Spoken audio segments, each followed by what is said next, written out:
Hello students, welcome to video classes. So in the last class we have discussed about the diffraction, how the diffraction will be produces. Before that we have discussed that how the wavefront will be produces and what is the wavefront also. Okay, don't forget the wavefront definition is very important for 1 mark and 2 marks also. What is the definition we have discussed? The locus of all the points on the wave which are in the same phase will be called as a wavefront. Okay, according to the Huygens theorem, what he said that whatever the particles or the points are there on the wave will be act as a individual source of light, and that individual source of light will again send the light waves in the form of wave motion and with the velocity of 3 into 10 to the power of 8 meter per second itself. Okay, that is the concept of the wavefront. So when you go refer to the wavefront, the different types of wavefronts are there, especially the 3 types of wavefronts we are discussed in the last class. One is the spherical wavefront, second one is the plane wavefront, and the cylindrical wavefront. So the spherical wavefront means the circular slit you are going to be using, then what happens, you are going to get the spherical wavefronts.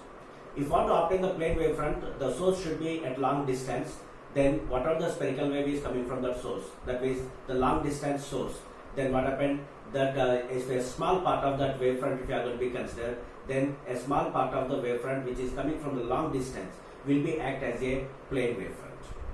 Next one is the cylindrical wavefront. To obtain the cylindrical wavefront, we need to have a linear source or a linear rectangular slit we have. Then what happens, we are going to get a cylindrical wavefront. Okay. So the last class we are also discussed about these things. And what is the main important point you have to remember? In every wavefront, each and every point will be act as a secondary source of light. You have to remember that point because in this diffraction pattern explanation of fringes, we are going to use that concept. After that, we have discussed about the diffraction definition also. The definition is very important. What the diffraction means? The bending of ray of light at the edge of the obstacle will be called as a diffraction. That means if a ray of light is traveling in a rectilinear direction, if any obstacle is coming here, then what happens? The ray of light will bend towards the obstacle. This is a very important one. Okay, whenever a ray of light will interact with the obstacle, then the ray of light will bend towards the obstacle. So in this one we should have some small confusion, that is the refraction and the diffraction. Both are entirely different. In the refraction, what happened? The ray of light is traveling from one medium to another medium. Then what happened? The direction of ray of light is going to be changes. But in the diffraction, it is not happens. In the diffraction, the ray of light is traveling in the same medium. But whenever the obstacle will come, direction is going to be changes and will bend towards the obstacle. It will be bends itself. So that we are going to be explained by using a simple experiment in the last class. You are going to be taking a candle at here, and you are just going to place a screen, and we are just going to arrange an obstacle over in front of the candle.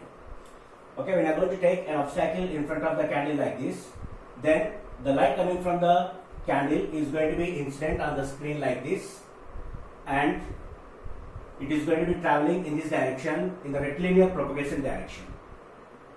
Okay, in the rectilinear propagation direction, it is going to be traveling in this direction. If I would refer to this A and this is B, AB will be looks like completely bright one. Okay. But due to the reason of diffraction definition, what happened? At the edge of the obstacle, what happened? The direction of ray of light will be bent, and this will bend in this direction, and it is going to reach B dash. Okay, it is going to reach B dash. How it will take place? The candle, whatever the source of light we are taking, this will send the waves. The waves are coming like this, and whenever it is going to be interact with the obstacle, after crossing the obstacle, what happened? This wave will enters into the geometrical shadow place. Okay, the wave will enters into the geometrical shadow place like this. Okay, so the wave is what is happening here. After crossing this point, it is enters into the geometrical shadow place, and then what happened? You are going to get the bands are going to be produced here. If you are going to observe the screen very clearly, then it will be very clear that below B dash it is completely dark because there is no light is going to be reached at this point. Next, AB is completely bright part, but when I go to refer to B dash, here what happened? The diffraction pattern, due to the diffraction pattern what happened? You are going to get the fringes, or you are going to get the bands are going to be observed here itself. So those bands are going to be bright and the dark bands are going to be produced. And those fringes again we are going to be explained based on the interference pattern only. That means in the diffraction pattern also we are going to discuss about the interference. Due to the result of that interference only, what happened? The fringes are going to be produced. So right now we are going to discuss that what happens, how the diffraction will take place when a single slit you are going to be using, that is called the single slit diffraction. So in the single slit diffraction, what happens? You are going to take a small slit Okay, as usual, I already told you that in the wave optics we are going to discuss about the wave nature. Whenever we are going to discuss about the wave nature, the objects which are interacting with the light should be very small in size.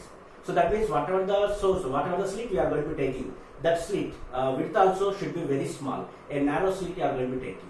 Okay, when you are going to take a single narrow slit and you are going to take the source at the longer distance, and the light coming from the longer distance is going to be incident on this slit, then immediately diffraction pattern will take place. Now we are going to study that what happens in the diffraction pattern, how the fringes will produces, and what is the conditions for the bright band and the dark band. Same as like the interference we have to discuss. What should be the path difference and why we are going to have the bright bands and why we are going to have the dark bands. So all of you must concentrate on this part. This is very important one because the conditions we are going to take it is reverse. Whatever the bright band condition we are taking in the interference, here we are going to take it as a dark band. And what is the dark band condition we are taking in the interference, we are going to take it as a bright band we are going to be taking. And we are also going to discuss that why the path difference is changing and why you are going to get the dark band instead of the bright band. That also we are going to discuss. So all of you must concentrate here.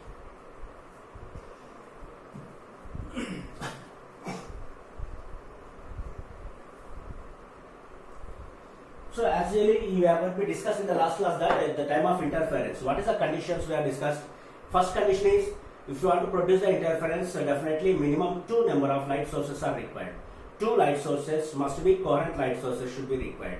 When they are going to be superimposed on each other, then the interference pattern will be takes place. That means to produce the interference, not only 2, if the more number of sources also there, the interference will be takes place, which we are already discussed. But 1 light source does not produce the interference. If you want to produce the interference, definitely 2 or more light sources should be there. Then only what happens, the interference pattern will be takes place. You must concentrate on that part. Okay. Let's see that we are going to discuss about the single slit diffraction pattern. When I am going to refer to the single slit diffraction pattern, here I am going to take a slit here. Okay, this is a slit I am going to be taking. Okay, this is a slit. Actually, the size of the slit will be very small, but here to show the diagram, we are taking little bit larger size. So let us say that this is the slit starting point and this is the ending point. Okay, let us say that this is A and this is B. It is an open, or you can call it as a single slit. Okay. After that, you are going to take a source. Okay, a source of light. You are taking at the longer distance. Okay, a source of light you are taking at the longer distance. If it is not possible to take the source at the longer distance, then what happens? You are going to use a convex lens. Okay, how we are going to use the convex lens? For example, here we are going to be taking a candle I am taking here. This is a source of light we are taking. Okay, exactly at the focal length we are going to take a convex lens. Okay, we are just going to use a convex lens. When you are going to use a convex lens and the light coming from the candle is going to be incident. Okay, the light incident. Okay, light coming from the candle is going to be incident on the lens. And you should be very careful that the distance between candle and the lens must be equal to focal length of this lens. When the candle is placed at the focal length of the lens, when the light is incident on the lens, then what happened? What are the rays of light are coming outside will be parallel to each other. Will be parallel to each other. So what does that mean? If you are going to get the parallel rays, what does that mean? The object should be taken at the infinitive distance, or image should be taken at the infinitive distance. That means if you are going to get the parallel means what you can understand that the source will be at the infinitive distance will be takes place. Like that, you are going to have the parallel rays. If you are going to get the parallel rays, then what happens? You are going to have maximum possibility to have the plane wavefronts you are going to be having here. So our main motto is to obtain the plane wavefront on the slit. We are going to do this arrangement. Otherwise, you can take the source at the longer distance, whatever the long wave is coming from that object, and that long wave is going to be incidented here. Then out of that long wavefront, a small wavefront you are going to be taking, which is equals to the width of the slit. Then what happens? The diffraction pattern is going to be takes place. Now, whenever these plane wavefronts are going to be coming here, and it is going to be illuminated here. And here we are showing the ray diagram, but actually what happens? It will become in the form of a wavefront. So let us say that this is a source is at the long distance, and the wave is coming like this. This is going to be incident on. This is a wavefront is going to be traveling, and it is traveling in the forward direction, and it is going to be incident on the slit. Whenever this part is going to be incident on the slit, then how much part is getting out of the slit? Only this much part is getting out of the slit. Whenever this part of the slit is getting out of the slit, remaining light is going to be stopped by this outstacking. So this wavefront is going to be instanted here, and we have already discussed that on the wavefront each and every point will be act as a individual source of light. So whenever this wavefront is going to be incident on the slit, then what happened, that wavefront is divided into different points. Okay, you are going to divide into different points here, and each and every point will be act as a individual source of light. This is nothing but a plain wavefront, and it is traveling in this direction. And the width of the slit, how much you are taking? You are taking small a. Okay, what is the width of the slit? You are taking small a. And you are going to arrange the screen at here exactly at a certain distance. So let us say that this is the screen you are going to be arranging, and exactly this is the center point of the screen. Okay, what is O represents? Center point of the screen, at the same time the center point of the slit also. Okay, center point of the slit also. Now on the screen you are going to get the diffraction pattern is going to be produces. Due to the diffraction pattern, what happens? The diffraction fringes are going to be produces, and those diffraction fringes will contain the bright bands and the dark bands. So let us discuss that why the fringes are going to be produced on the screen itself. Now what we are saying that when you are going to refer to this first source, okay, plain wavefront is incident on here, and you are going to think about this first point, and this point will be act as an individual source of light. Second one is also act as an individual source of light. Like that, each and every point will be act as a source of light. They can send the waves. And what is happening here? The waves coming from the first point, the waves coming from the second point, third point, fourth point, all the waves are traveling in the forward direction, and all the waves are going to be superimposed on each other. If the two or more waves are going to be superimposed on each other, then what happens? At some places the intensity increases, and some places intensity decreases. Where the intensity is maximum, what you are going to get? You are going to get the bright band. Where the intensity is minimum, you are going to get the dark band. The same concept is going to be happens in this process, and on the screen what happens, due there is now all the source of light superimposition, what happens? You are going to get the fringes are going to be obtained here. Okay, so this is the process. That means in this diffraction pattern also, what happens? The interference is also takes place again. But what is the difference between the Young's double slit experiment and in this diffraction pattern? In that interference pattern, we have discussed that only two sources were going to be taken. Okay, in the interference pattern, how many sources were taken? Only two sources were taken. But in the diffraction pattern, how many sources were taken? Many sources. Because between the slits, there is a large number of points you can consider, and each and every point will be act as an individual source of light. Like that, it is going to be produces. And again, to find out the path difference, the same process we are going to use as like in the Young's double slit experiment. Okay, what is the main reason at a particular point if you are going to get the bright band or the dark band? The reason is the light coming from the first source, the light coming from the second source. Both are going to reach the point P. If the path difference is 0, then you are going to get the bright band. If the path difference is lambda by 2 or 2n plus 1 lambda by 2, then you are going to get the dark band. So let us see what is going to be happens in the diffraction pattern. So let us say that I am just going to take a point at here. Okay, this is a point P I am taking. Okay, this is a point P. Let us say that this is our first source. The light coming from the first source is going to reach the point P, and the light coming from the last source is also at point B is also going to reach the point P. Like this. These two rays are going to reach the point P. Now the diagram will clearly explain that the wave traveled by the first point or the first secondary source and the distance traveled by the last secondary source are not equal. There is some path difference is there. If one find out that path difference, then what happens? You are going to draw a perpendicular line at here. Okay, you are going to draw a perpendicular line. So let us say that this is a point, you can call it as it is the O dash, and it is the C you can write. Okay, you can write the point C. Now what happened? This BC represents the path difference delta x. Okay, this BC represents path difference delta x. And after that, if I want to take the angle at here, this angle can be represented by theta. Okay, that angle can be represented by theta. If I want to take the straight line from the center to the point P, this angle is also equals to theta. Okay, if a point you are taking straight line towards the point P, then this is also angle theta will be represents here itself. Okay, this is theta. And what is this theta represents? This theta represents the diffraction of ray of light. Okay, the angle of diffraction. How much angle it is diffracted? Theta angle it is diffracted. How much height it is going to be changes, increases, that much angle is going to be increases itself. Okay, so this is the points you are going to be taking here, and this is the path difference delta x. And now we are going to write down the condition for the path difference. To find out the condition for the path difference, I am going to take the triangle ABC. Okay, the triangle ABC. Okay, the triangle ABC. Okay, because in the triangle, if you are going to write down this distance, we already know that this distance is capital D. What is the distance will be capital D. Now we are writing the path difference condition. For that one, I am taking the triangle ABC. I am writing sin theta is equals to. Okay, I am writing sin theta is equals to. From this triangle, sin theta is equals to opposite by hypotenuse. What is the opposite is delta x. Delta x by what is that? A.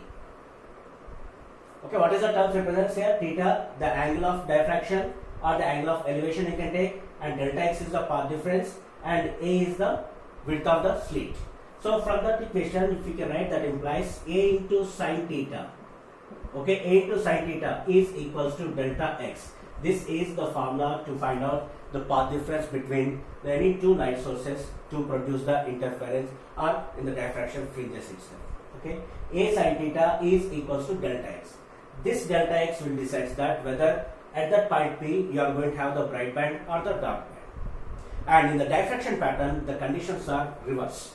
Okay, don't be confused here. In the diffraction pattern, the conditions to produce the bright band and the dark band are reverse.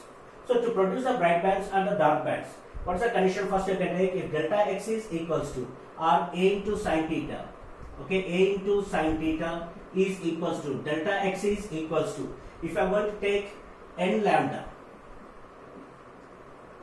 Okay, if A into sin theta is equals to delta x is equals to n into lambda, then you are going to have a dark band. Okay, what you are going to have? You are going to have a dark band.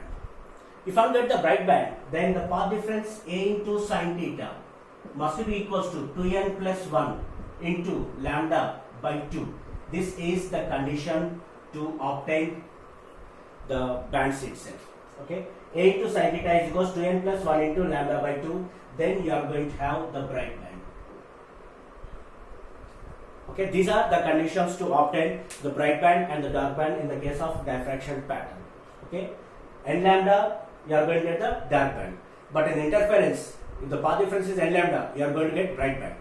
In the diffraction pattern, path difference 2n plus 1 into lambda by 2, you are going to get the bright band, but in the interference pattern, you are going to get the dark band. You are going to get. So in the diffraction pattern, you are taking the conditions in reverse direction, that you have to understand itself. Okay, right. So right now we are going to discuss that why if the path difference is n lambda, then why we are going to obtain the dark band, that I am going to be explaining here. After that, we are also discuss that why the condition 2n plus 1 lambda into by 2 will gives you the bright band. Okay, all of you must concentrate on this part. To explain that, I am going to take the conditions here, the same slit diagram I am going to be taking again at this place. Okay, first I am going to take the slit over here. This is the slit. Okay, this is the slit I am taking. Okay, this is A and this is B. From long distance, a source is going to be incident, and what happened here, the sources will be there. Each and every point will be act as an individual source of light. Each and every point will be act as an individual source of light. And here we are going to take the screen. Okay, let us say that you are going to having the screen at this place. Now, let us say that you are going to locate any point P. Okay, you are going to locate any point P. Whenever you are going to locate any point P, then what happens here? First, which condition we are going to discuss? We are going to discuss n lambda. Okay, what is the condition we are going to discuss? N lambda. N lambda means if you want to get the first minimum. Okay, first minimum we are going to produce. To produce the first minimum, okay, what you are going to have is the condition, the path difference must be equals to delta x must be equals to lambda. Okay, to get the first minimum, okay, it will be called as a first secondary minimum. Okay, first minimum means delta x is equals to lambda I have to take. That means how much path difference should be there? Lambda by 2 path difference should be there. So the rays are coming from here is going to be traveling to reach the point P, and this ray of light is also going to be reached to the point P. Okay, it's going to be reach the point P. Now, what I am going to do is, this slit is going to divide into two parts. Okay, what you are doing? You are dividing this slit into two parts. When you are going to divide into two parts, let us say that it is going to be coming like this. One more slit is going to be traveling here. And for example process, I am saying that, for example, let us say that here total 100 number of sources are there. How many number of sources are there? 100 number of sources are there. It will start from 1 and it is going to be 100. Okay, totally how many sources are there? 100 sources are there, and you are going to be taking, divided into two parts you are taking. And whenever you are going to discuss that path difference, you are going to draw a perpendicular line up to here. Okay, perpendicular line. So here how much path difference will be there? Perpendicular line, and the path difference delta x is equals to how much you are taking? Lambda.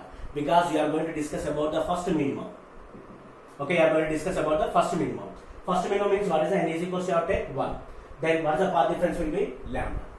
If this path difference is lambda, then what about this path difference is? Half of the wavelength. That means this path difference will becomes lambda by 2.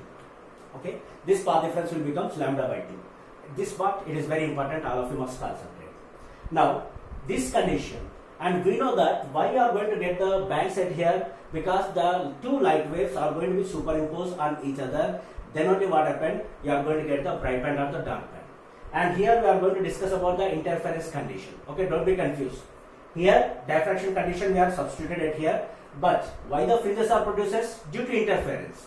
And in the interference pattern, okay, in the interference pattern, what is the condition to have the bright band? Lambda. And the dark band? Lambda by 2. Now, refer to this one. I am going to take the first one and I am going to take the 51. Okay, source 1 and source 51. Okay, source 1 and the source 51. What is the path difference will be? Lambda by 2. Otherwise, if you can take 1 and 100, okay, you are taking 1 and 100. If you are taking 1 and 100, then what is the path difference is? Lambda. That means only 1 and the 100, these two light sources are going to be interacted here, then you are going to get the bright band. But when you are going to refer to this second one and the 51st one, okay, first one and the 51st one, then immediately what happens, both are going to be interacting at this point. What is the path difference will be? Lambda by 2. Next one you are going to take third one, 53rd one. What is the path difference is? Lambda by 2. 10th one, 60th one. What is the path difference is? Lambda by 2. Like that what happened, the path difference is going to be changes, and how much path difference you are going to get? Lambda by 2 path difference you are going to get. And when you are going to refer to this 49th one and the 99th one, 49th and 99th, these two, what is the path difference is again? Lambda by 2. That means in this part, what is happening here? Only two sources are going to produce the bright band, that is first one and the 100th one. The remaining all are going to get the dark band only, because the path difference is lambda by 2. That means out of 100 sources, 2 sources are producing bright band and the remaining 98 sources are producing dark band. Then obviously at point P, which one you are going to have? Bright band or dark band? You are going to have the dark band only you are going to have. What is the reason that why the bright bands are not there?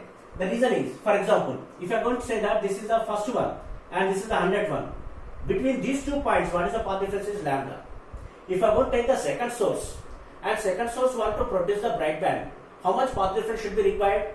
Lambda path difference should be required. Lambda path difference should be required means 101 source should be required. Because when you are going to take the 2 and you are going to take the 52, path difference is lambda by 2, it is not lambda. If I am going to the lambda, what should happen? If I am going to take the second source, 1 or 2 source should be required. But is the 1 or 2 source is there? No. Because only how many sources are there? 100 sources are there. If I am going to take the third one to produce the bright band, what is the path difference should be? Lambda should be required. But to have the lambda, which sources we are going to be required? 1 or 3. But 1 or 3 is not there. Total number of sources are only 100 is there. That's why what happened, the path difference lambda is possible with only 2 sources. But lambda by 2 is possible with all the sources. That's why at the point P what you are going to get? You are going to get the dark band. That's why you are going to take the condition A into sin theta is equals to delta x is equals to n lambda. That will gives you the dark band. Next one we are going to discuss about the second minimum. Okay, this is the first minimum we are discussing. Next we are going to discuss about the second minimum. When I am going to discuss about the second minimum, again we are going to take the same thing here. Okay, I am going to take the slit over here. This is A and this is B. A is the width of the slit, and here the screen is going to be produced at this place, and there are the so many number of sources are there. What I discussed, we are going to discuss about the 100 source again, and the light coming from the first source is going to reach here, and the second source is also going to reach here. This time, what is the path difference will be 2 lambda. This time, what is the path difference will be 2 lambda. If the 2 lambda is there, then what happens? I am going to divide into 4 parts. Okay, what I am doing? I am dividing this slit into 4 parts. When the slit is divided into 4 parts, this is the first part, second part, third part. Totally, how many parts are there? 1, 2, 3, 4. 4 parts are going to take place, and each path difference will be. Here, path difference is lambda by 2, lambda by 2, lambda by 2, lambda by 2. Total path difference, how much I am going to get? You are going to get 2 lambda. Okay, when I am going to divide into 4 parts, what happened? The total path difference will becomes 2 lambda. But individually, here it is lambda by 2, here 2 lambda by 2, 3 lambda by 2, 4 lambda by 2. Okay, every time the path difference is increases by lambda by 2, lambda by 2, lambda by 2. Like that, you are going to divide into 4 parts. Now, what is going to be happens here? Listen very carefully. First source, last source you can take. Path difference is 2 lambda. These 2 sources only can produce the bright band. But what about the remaining? These 2, path difference is lambda by 2. These 2 all are interacting, going to produce the dark band. And these 2 are going to be interact and going to produce the dark band. Okay, so this is the condition that why the dark bands are going to be produced here in the case of the diffraction pattern. What is the condition you are going to take in? Delta x is equals to n lambda. Okay, what is the reason? In the interference pattern only 2 sources we are taking, and the 2 sources only they are going to be interacting on each other. That's why directly we are taking that condition. But in diffraction pattern it is not happening. We are having more number of sources, more than 2 number of sources. That's why we need to divide the slit into different parts itself. Okay, this is the reason why we are going to have the dark band.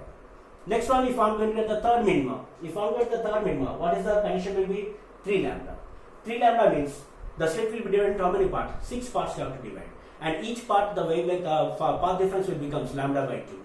Only upper light source and the bottom light source will produce a bright band, but remaining all the source will produce the dark band only it will be produces. That's why we are going to have the dark band here. Okay. Now we are going to discuss that why we are going to have the bright band conditions. Okay, we are going to get the bright band conditions. To discuss about the bright band condition, what is the path difference will be? A lambda, A sin theta is equals to 2n plus 1 into lambda by 2. Again, we are going to discuss the same condition here. So this is a slit I am going to be taking. Okay, this is a slit. This is A and this is B. There are so many number of sources you are taking here. Okay, so many sources, and you are going to take the screen at this place, and the width of the slit is A. Okay, and you are going to locate a point P at this place. Okay, almost no doubt the central band, central fringe. Okay, exactly opposite to the slit, which are going to get bright one. That we are not going to be considered. That will be considered as a 0. Okay, the central band will be always called as a 0. And next we are going to discuss about the first secondary maxima. Okay, it will be called as a secondary. First secondary maxima, second secondary maxima, because the central one will be called as a primary. Okay, central fringe, and the next one is called the first secondary maxima. Okay, secondary maxima we are going to discuss, which is called as a first secondary maxima. First secondary maxima means n is equals to how much you have to take? 0, because condition you are taking 2n plus 1. Whenever you are taking 2n plus 1, then what you have to take? 1 band less you have to take. If I want to discuss about the first band, n is equals to how much you have to take? 0. Then what is the path difference will be? Lambda by 2. Okay. So n is equals to n is equals to 1 we are taking, because we are going to discuss about the bright bands now. So n is equals to 1 we are going to taking, then it will become 3 lambda by 2. When you are going to refer to 3 lambda by 2, n is equals to 1 you are substituting. Then path difference will be equals to, how much path difference should be required? Delta x is equals to 3 lambda by 2. Delta x is equals to 3 lambda by 2 we have to produce, because the central band is also there. Central band is also there. That's why n is equals to 1 you can write. If you are writing n is equals to 1, then what is the path difference will becomes 2 into 1, 2 plus 1, 3 lambda by 2. The path difference must be equals to 3 lambda by 2. So the ray of light is going to be traveling here, is going to be incident point P, and this one is also going to be incident on the point P. Okay, the light source coming from the first one, the light source coming from the second one is going to be interact with the point P. If you are going to refer to the path difference, Okay, this is the path difference. How much path difference? Delta x is equals to 3 lambda by 2. Which one we are going to discuss? First secondary maximum. What we are discussing here? First secondary maximum. For first secondary maximum, delta x is equals to 3 lambda by 2. Now what I am doing is, the width of the slit I am going to divide into 3 parts. How I am going to divide? I am going to be dividing into 3 parts. First part and the second part. Okay, I am going to be divided into 3 parts. First part and the second part. So 1, 2, 3. Total width will be divided into 3 parts. Then what is the path difference is? Lambda by 2 here, 2 lambda by 2 and 3 lambda by 2. Okay, lambda by 2 plus lambda by 2. What are you going to get? Lambda. Again, what you are going to get? 3 lambda by 2. Each are going to be produces like this. Now, when I am going to refer to here, this is lambda by 2. Path difference will be lambda by 2. Now, listen very carefully here. What is going to be happens here? If it is divided into 3 parts, let us say that 100 sources are there. If 100 sources are there, 1 to 33, 33 to 64, 64 to 100. Okay. Now, what happens here? When I am going to refer to the first one and the 34th one. Okay, you can take the first one and the 34th one. What is the path difference is? Lambda by 2. What are you going to get? Dark band. Second one, 35th one. Like that up to last one and this last one. What is the path difference is? You are going to get the lambda by 2 only. That means these 2 light sources are fixed. They are going to be superimposed on each other. And this complete path is going to be producing dark band. But for 64 to 100 to produce the interference, the other light sources are required. When any other sources are there? No other sources are there because the slit is ending at here. That means these 2 light sources are not superimposing. These light sources are directly going to reach the point P. So whenever these light sources are going to reach the point P, then obviously what happened? These are producing dark, but it is going to produce a bright. That means at that point, what you are going to observe? You are going to observe some bright band. If all are producing dark band, no doubt you are going to get the dark one. But a part of slit is going to be producing bright band. So that means what happens? You are going to get the bright band, but is the intensity is that much intensity which is going to be produced at the central one? No. Because in the central one, what happened? The maximum intensity will be takes place. The total light directly going to be incident here. That's why the central fringe or the central band will be, or central maximum will be very bright, will be takes place. But in this case, what happened? These 2 parts are producing dark. Only one part. That means 1/3 of the slit is going to be reached to the bottom. That's why what happened? The intensity of the bright band will decreases when you are going to compare with